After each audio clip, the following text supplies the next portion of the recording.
The neighbors still talk about that night, the night when fear filled a small house and hope arrived on 4 quiet paws. No one expected a dog, especially a huge battle-scarred German shepherd, to become a guardian angel for a helpless baby.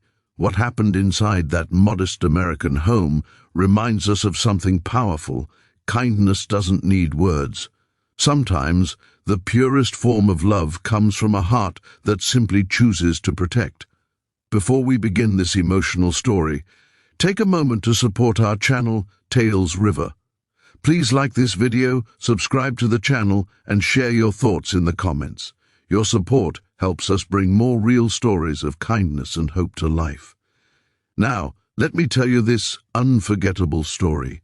The German shepherd's name was Max. He was massive, with thick black and tan fur and deep brown eyes that looked like they had seen too much of the world. Max had been found months earlier near a highway outside a small Midwestern town. He was underweight, scarred, and clearly abandoned. No collar, no chip, just a tired dog trying to survive. When the local shelter took him in, they warned people that Max was difficult. He didn't trust easily. He flinched at sudden movements. Loud noises made him freeze. Most families passed right by his kennel, except Sarah. Sarah was a new mother, exhausted but hopeful. Her baby girl, Lily, was just 6 months old. Sarah had recently lost her husband in a tragic accident, and the house felt painfully quiet. She wasn't looking for a guard dog. She wasn't even sure she was ready for a pet. But when Max looked at her, something happened. He didn't bark. He didn't growl. He simply sat down and rested his head against the kennel door, staring at her with calm, patient eyes. Sarah felt it deep in her chest. This dog wasn't dangerous. He was broken. And broken things deserve kindness. She adopted Max that very day. The first weeks were hard. Max stayed close to the walls. He slept lightly. He followed Sarah from room to room, but kept his distance. And when Lily cried, Max would lift his head and watch quietly, ears alert, as if memorizing every sound she made. Sarah worried at first. A dog this big around such a small baby made her nervous. But Max never crossed a line. He never jumped, never snapped. He simply watched. Over time, something beautiful happened. Whenever Sarah fed Lily, Max sat nearby, almost like a statue.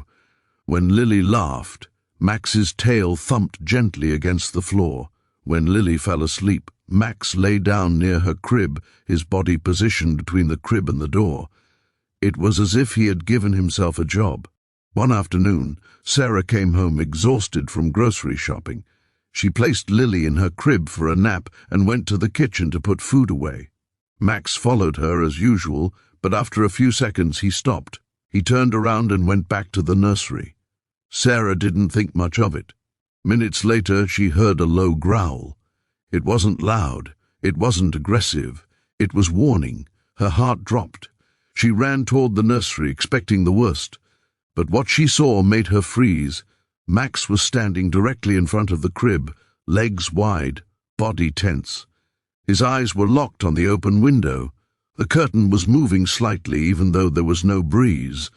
Then Sarah noticed something terrifying. A raccoon had climbed halfway through the window. It had probably smelled formula or food. It was large, dirty, and cornered. One move closer and it could have fallen straight into the crib. Before Sarah could scream, Max lunged forward. He didn't tack blindly. He barked once, deep and thunderous, and snapped the air inches from the raccoon's face.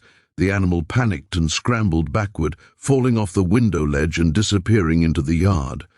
Max stayed there, unmoving, blocking the crib, until Sarah reached him. Her hands were shaking as she knelt beside him. "It's okay," she whispered through tears. "You did good. You did so good." Max didn't relax. Right away. He waited until Sarah picked Lily up and held her close. Only then did he sit down, breathing heavy, his job complete.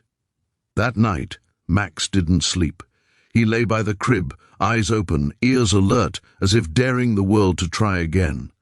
Word of what happened spread quickly through the neighborhood. People who once crossed the street when they saw Max now stopped to pet him. Kids waved. Neighbors smiled, but the real test came weeks later. Sarah had to return to work part-time. A trusted babysitter, Emily, watched Lily during the day. Max stayed home with them. Emily was nervous at first. A big German shepherd with a baby made her uneasy, but Max quickly proved himself. He followed Emily's rules. He never entered the nursery unless invited. But he always positioned himself close enough to hear Lily breathe. One afternoon, while Emily was in the bathroom, Lily began to choke. It was sudden and silent. Max heard it immediately. He ran to the bathroom door and scratched hard, whining loudly. When Emily didn't respond fast enough, Max barked, sharp and urgent. Emily rushed out and found Lily struggling. Thanks to Max's warning, Emily acted in time. Lily was okay. That was the moment Emily understood. Max wasn't just a dog, he was family. As Lily grew, Max grew with her. He learned her routines, her moods, her laughter. When she crawled, Max crawled beside her. When she took her first steps, Max walked slowly behind her, ready to catch her if she fell. People often say dogs don't understand love the way humans do.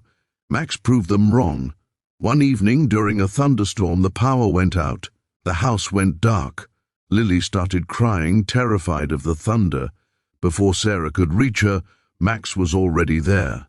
He pressed his big body against the crib, resting his head beside Lily's tiny hand. She grabbed his fur, clinging to him, and she stopped crying. In that moment, Max wasn't a rescue dog. He wasn't abandoned. He wasn't afraid. He was a protector. Years later, when Lily was old enough to speak clearly, someone asked her who her best friend was. She didn't say a name from school. She pointed to Max and said, "My brother." Max grew old. His steps slowed. His fur turned gray. But his position never changed. He stayed by Lily. On the day Max passed away peacefully in his sleep, Lily sat beside him, holding his paw. She whispered, "Thank you for keeping me safe." Sarah cried, but her heart was full, because she knew something deep and true. Kindness saved Max, and Max returned that kindness 100 times over. This story reminds us that kindness is never wasted. When we choose compassion, especially toward the broken, the abandoned, the misunderstood, we create miracles we could never plan. Sometimes, the ones we rescue end up rescuing us. If this story touched your heart, let it remind you to spread kindness wherever you can. You never know whose life or whose tiny heartbeat you might protect with one simple act of love.